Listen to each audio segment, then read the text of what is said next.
Sur le parvis de la Défense, on est loin du fourmillement habituel de la pause déjeuner. Dans les 3 tours de la Société Générale, règne un calme étrange pour une banque. Normalement, ça grouille de monde. Car ici, près de 95% des sont en télétravail. On est maintenant à peu près 600 sur l'ensemble, donc 600 sur 12 000. Vous voyez, ça ne fait pas beaucoup de monde. Ces 600, ce sont des fonctions centrales, donc c'est la RH, la com, les risques, un certain nombre de fonctions de ce type-là.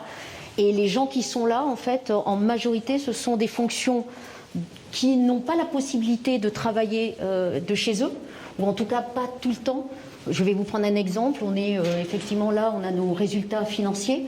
Donc pour une partie effectivement des troupes, ce n'est pas possible d'avoir ces documents chez eux, donc on les fait venir. L'entreprise vient de conclure un accord avec les partenaires sociaux.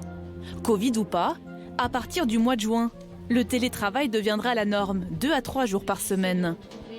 L'accord prévoit également une allocation de 150 € par salarié pour mieux s'équiper à domicile. Mais ce qui préoccupe surtout la DRH, c'est la santé mentale de ses employés. Alors elle leur envoie régulièrement des questionnaires anonymes pour recueillir leurs sentiments.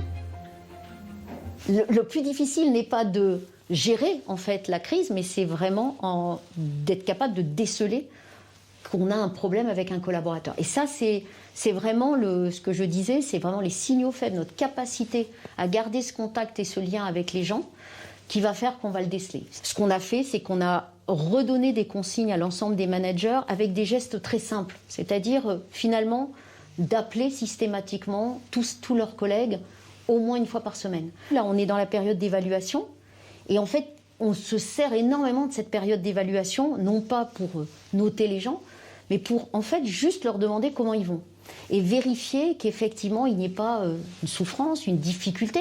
Bonjour, bienvenue. Dans cette autre entreprise, spécialisée dans le développement de sites internet, la quasi-totalité des 70 employés est également en télétravail. Voilà.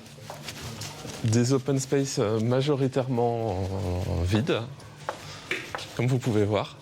Et tous nos collaborateurs, en fait, sont connectés à Work Adventure, qui est un petit logiciel qu'on a développé pendant le premier confinement, en fait. Parce qu'on avait envie de se voir, parce que, on se manquait. Work Adventure, c'est la solution qu'a trouvée David Négrier pour rendre le télétravail beaucoup plus ludique. Et voici nos bureaux virtuels. Donc voilà, je suis installé là. J'ai mon petit personnage. Je peux me déplacer et aller voir mes collègues. Là, ils sont en train de partir en réunion. On va les rattraper. Salut tout le monde. Salut David. Ça va? Tous ces gens-là sont en télétravail. Et je peux venir leur parler comme d'habitude. Et ça va très vite pour passer d'une réunion à l'autre. Et je vois ce qui se passe dans les bureaux. Donc je vois qui parle avec qui. Je peux me taper l'incruste dans une discussion, ce qui n'est pas du tout possible normalement. Avec un Zoom, le Zoom il est démarré, je ne sais pas qu'il a lieu. Là, je sais ce qui se passe. Les salariés, eux, ont retrouvé la motivation qu'ils avaient perdue après des mois de télétravail.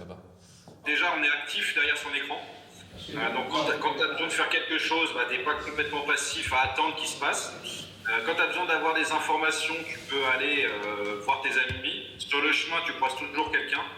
Donc tu gagnes du temps, tu es actif, les journées passent plus vite, tu es moins fatigué. C'est plus cool. Le logiciel est gratuit et libre d'accès pour toutes les entreprises. Mais la société travaille déjà sur une version payante avec des fonctionnalités plus élaborées.